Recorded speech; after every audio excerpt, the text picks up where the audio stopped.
All right, guys, we're sitting in a Ford Explorer. It's the 4-liter engine. I believe it's like mid-2000s, 2005, 2006. I'll have the proper year in the title, so don't worry about that. But first step to resetting this oil maintenance light is key in the ignition.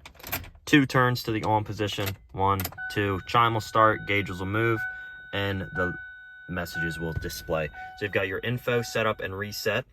And what you're going to do is just hit setup. It'll say press reset to clear, clear, setup. Press reset to clear. Now it's cleared. Now you're not done yet, because when you go to start it, it will come back. You're just gonna have to keep hitting setup, system check. Now you're gonna hit reset. Now you see we got our oil life. Hold reset for new. And then we can go on back.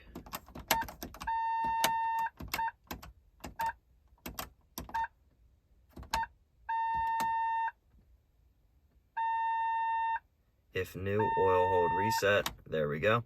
So it takes a few tries, but that is how we go ahead and do it. Now you start it up to make sure. And the messages are gone. That's how you take care of that. Hopefully this helped out. It was a few, little annoying, but a little bit of trial and error with the setup and reset buttons. You'll get it, I promise you. Any issues, go ahead and comment down below. I can kind of walk you through a little better. Anyway, have a good one.